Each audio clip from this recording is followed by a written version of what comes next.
एक और जंग news channel को लाइक कीजिए, सब्सक्राइब कीजिए और बेल आइकन दबाइए ताकि शहर की ताज़ा तरीन खबरें आप तक पहुँचे।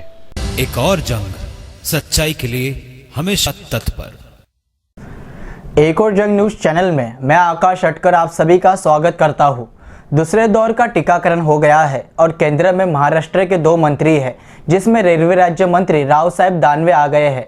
इस कारणवश अब राज्य सरकार ने कर्जत से कसारा तक रेलवे शुरू करना चाहिए, ऐसी मांग भाजपा के विधान परिषद के विरोधी पक्ष नेता प्रवीण दरेकर ने की है। रविवार के दिन डोंबिवली में एक कार्यक्रम के मौके पर प्रवीण दरेकर डोंबिवली में पधारे थे, इसलिए उन्होंने कल्याण डोंबिवली के पत्रकारों से फड़के रोड स्थित लीजेंड होटल में पत्रकारों से संवाद साधा और कहा कि हाल ही में प्रधानमंत्री नरेंद्र मोदी ने मंत्रिमंडल का विस्तार किया है, जिसमें महाराष्ट्र के 2 से 4 सांसद को संधि देकर यहाँ की जनता को न्याय दिया है। आइए एक नज़र डालते इस पूरी खबर पर।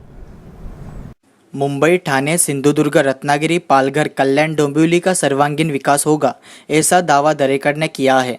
कल्याण डोंबिवली महानगर पालिका क्षेत्र की बात करते हुए उन्होंने आगे कहा कि महानगर पालिका क्षेत्र का विकास कार्य अंतिम टप्पे में होना चाहिए था, लेकिन ऐसा हुआ नहीं, क्योंकि महानगर पालिका के सत्ताधारी शिवसेना है, ठाणे के पालक मंत्री शिवसेना के हैं, यहाँ तक कि राज्य के मुख्यमंत्री शिवसेना के हैं, फिर भी महानगर पालिका क्षेत्र का विकास नहीं हो रहा है। कोरोना महामारी की बात करते हुए उन्होंने आगे कहा कि दूसरे दौर का टीकाकरण हो गया है और कर्जत से कसारा तक नौकरी पेशे वाले लोग रहते हैं, जिनकी मांग है कि अब लोकल सेवा शुरू होनी चाहिए, लेकिन राज्य की ठाकरे सरकार इस विषय में गंभीर नहीं है। उनको रेलवे मंत्री राव साहेब दानवे से चर्चा करना चाहिए, परंतु ऐसा हो नहीं रहा है। दरेकर का दावा है कि कल्याण डोंबिवली शहर वासियों ने हमेशा भारतीय जनता पार्टी का साथ दिया है, इसलिए यहाँ का विकास करना हमारा फर्ज है।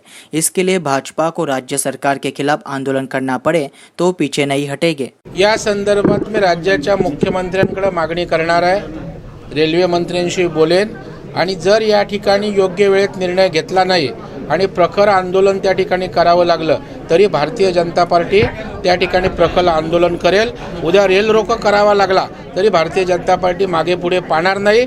हातावर पोट असणारा सगळा कर्मचारी कर्जत कसारापासून ते ठाण्यापर्यंत राहतो, सरकारनं गांभीर्यानं दखल घेतली पाहिजे। आणि ज्यांचं 2 लसीकरण झालंय, कॅलिफोर्नियाला त्या ठिकाणी मुलांना शाळेत पाठवतात, लसीकरण झालेल्या 2, आपल्याला काय अडचण आहे? त्यामुळे मला वाटतं सहानुभूतीपूर्वक सरकारने विचार करावा आणि केंद्राशी रेल्वे मंत्र्यांशी आम्ही बोलू। भारतीय जनता पार्टी शिवसेना युतीचं सरकार असताना आपण बघाल देवेंद्र फडणवीस साहेब स्वतः लक्ष घालत होते, रवींद्र चव्हाण साहेब सातत्यानं पाठपुरावा करत या शहरासाठी विविध प्रकल्प त्या ठिकाणी आणत होते, काही प्रकल्प मार्गी त्या ठिकाणी लावले आणि त्याच्यामुळे आताही विकासाची गती थांबली। खरं म्हणजे आजच्यासारखी सुवर्ण संधी कधीच नाही। या महापालिके शहराची सत्ता शिवसेनेकडे, खासदार शिवसेनेचा, पालकमंत्री शिवसेनेचा, नगरविकास मंत्री शिवसेनेचा, रस्ते खातं शिवसेनेकडे, इतकंच नाही तर राज्याचे मुख्यमंत्री पण शिवसेनेचे।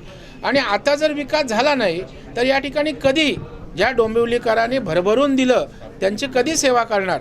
आणि या कामी जी मदत केंद्राची लागेल त्यासाठी भारतीय जनता पार्टी म्हणून आम्ही सुद्धा राजकारण न आणता विकासासाठी तुमच्या सोबत राहू। सर, लस पूर्णपणे महापालिकेला लस उपलब्ध करण्यात अपयश आलेलं आहे, कारण आपण बघाल इतर महानगरपालिका 25-25, 30-30 हजार लसी उपलब्ध करत आहे, त्या तुलनेत इथे अत्यल्प आहेत। एका बाजूला खाजगी लसी त्या ठिकाणी मिळत आहेत, मग शहरातल्या नागरिकांच्या आरोग्यापेक्षा प्रायोरिटी काय आपली? महापालिकेने त्या ठिकाणी लस खरेदी केल्या पाहिजेत जशा खाजगी करतायत आणि त्या लोकांना त्या ठिकाणी पुरवल्या पाहिजेत, असं माझं म्हणणं आहे। शिवसेनेचे जे नेते मंडळ आहेत ते पण आज कोकणात त्यांच्या बाजूला होते, यावर आपलं मत काय? युती कुठे होण्याचे चान्सेस आहेत का? नाही, एक लक्षात ठेवा, शेवटी राजकारण पक्ष हे लोकांच्या विकासासाठी असतात आणि मग जर लोकांच्या विकासासाठी जर विविध पक्ष, विविध विचारधारा एकत्र येऊन जनतेचं भलं होणार असेल तर तिथे आमचा अहंकार, आमच्या युगोपेक्षा जनतेचं हित आणि लोकांचा विकास महत्त्वाचा आहे, त्या अर्थानं नितेश राणेंचं वक्तव्य। एक और जंग न्यूज़ चैनल को लाइक कीजिए, सब्सक्राइब कीजिए और बेल आइकन दबाइए ताकि शहर की ताज़ा तरीन खबरें आप तक पहुँचे।